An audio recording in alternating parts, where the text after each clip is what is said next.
مجھے قبر میں پہنچا دیا تو اس سے بڑی اور کیا غفلت ہوگی؟ میرے دوستوں اور بزرگوں یاد رکھیے، اللہ نے یہ وقت عطا فرمایا ہے، اس کے ایک ایک لمحے کی قدر و منزلت دیجیے اور دیکھیے کوئی مشکل کام نہیں ہے۔ ہر سال آپ جانتے ہیں کہ آپ کی اس جامعہ میں ایک محنت اور مجاہدہ ہوتا ہے، تو یہ کیوں ہوتا ہے؟ یہ درس قرآن کیا ہے، درس حدیث کیا ہے، آج عصر کے بعد حلقہ درود شریف ہوگا، یہ کیا ہے، روزانہ تراویح کے بعد خلاصہ تراویح ہوتا ہے، یہ کیا ہے؟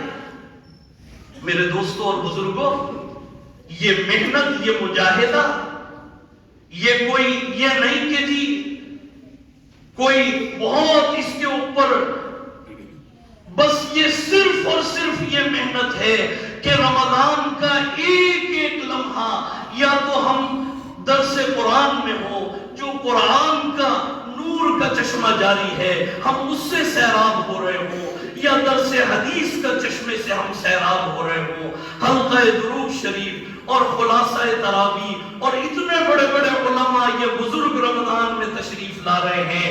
ابھی اس اتوار کو شیخ الحدیث کسے کہتے ہیں؟ جو بخاری شریف پڑھاتے ہیں اس کو کہتے ہیں شیخ الحدیث، وہ تشریف لا رہے ہیں آپ کی اس جامعہ میں۔ تو اب سوچئے کہ ایک شیخ الحدیث جو اتنے بڑے عالم اور اتنے بڑے بزرگ ہوں، میں یہ سمجھتا ہوں ان کے چہرے کی زیارت کر لینا یہ بھی عبادت سے خالی نہیں ہے۔ ابھی کل مفتی ظاہر صاحب تشریف لائے ہوئے تھے، اس سے پہلے حضرت ڈاکٹر حضرت مولانا جسٹس تقی عثمانی صاحب دامت برکاتہم کے پوتے تشریف لائے ہوئے تھے، اس سے پہلے حضرت مولانا عبد الرحمان صاحب کہ جن کے ہاتھ کے اوپر کئی سو لوگوں نے اسلام قبول کیا، وہ تشریف لائے ہوئے تھے۔ تو یہ جو اتنی محنت ہو رہی ہے، علماء کا آنا روزے کی حالت میں یہاں پر قرآن اور حدیث کی تعلیم دینا، تو یہ کیا معمولی بات تھوڑی ہے؟ روزے کی حالت میں کیا کوئی اپنی دکان اپنی تجارت چھوڑتا ہے؟ ایک عالم اتنی دور سے تشریف لائے، کیوں آ رہے ہیں؟ صرف اللہ کے لیے کہ کس طریقے پر یہ دین ہم سیکھ لیں، کس طریقے پر میں بھی اور ہمارے دوست احباب بھی، قو انفسکم و اہلیکم نارا، ہم بھی ہمارے گھر والے، اور الدین النصیحہ، دین خیر خواہی کا نام ہے، یہ پورا علاقہ کس طریقے سے جہنم سے بچ کر جنت میں جانے والے بن جائیں۔ یہ اس لیے محنت ہو رہی ہے۔ تو آپ تو خوش قسمت ہیں، آپ بتائیے کتنے خوش قسمت ہیں، ورنہ اپنے ارد گرد نظر دوڑائیے، رمضان کا مہینہ آتا ہے بس چندے جمع ہونا شروع ہو گئے، جی زکوٰۃ دے دو، صدقہ دے دو، اور دین نہیں سیکھ رہے، لیکن بس یہ ہے کہ دروازے پہ کاؤنٹر سجا دیا اور وہاں پر بیٹھ کے بس ہر وقت چندہ جمع کر رہے ہیں۔ یاد رکھیے یہ چندے، یہ دنیا کا مال، یہ مال و متاع سب قبر کے اوپر رہ جائے گا، پتہ نہیں کس وقت ہماری بھی موت آ جائے۔ خدا کی قسم اس دنیا کی محبت سے نکل کر اصل آخرت کی تیاری کیجیے۔ ابھی میں نے جنازہ پڑھایا 3 دن پہلے، جوان بالکل ٹھیک تھا، امپورٹ ایکسپورٹ کا بزنس کر رہے ہیں، پوری فیملی اس کے صدمے میں ہے کہ اس کو ہوا کیا؟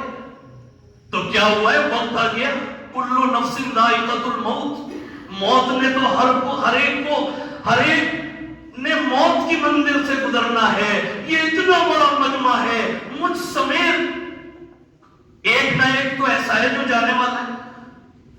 تو کیا ہم اس قابل ہیں کہ اپنے اللہ کے سامنے کھڑے ہو سکے؟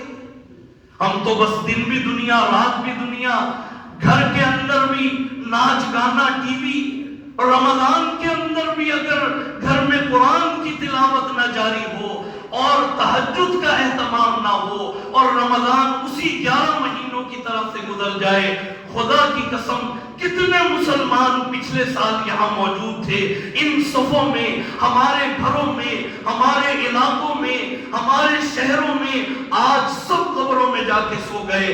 آج اگر اللہ نے آپ کو زندہ رکھا ہے، پچھلے رمضان وہ بھی یہی سوچ رہے تھے کہ میں تو بالکل ٹھیک ہوں، مجھے تو کوئی بیماری بھی نہیں ہے، تو کیا ایکسیڈنٹ نہیں ہو سکتا؟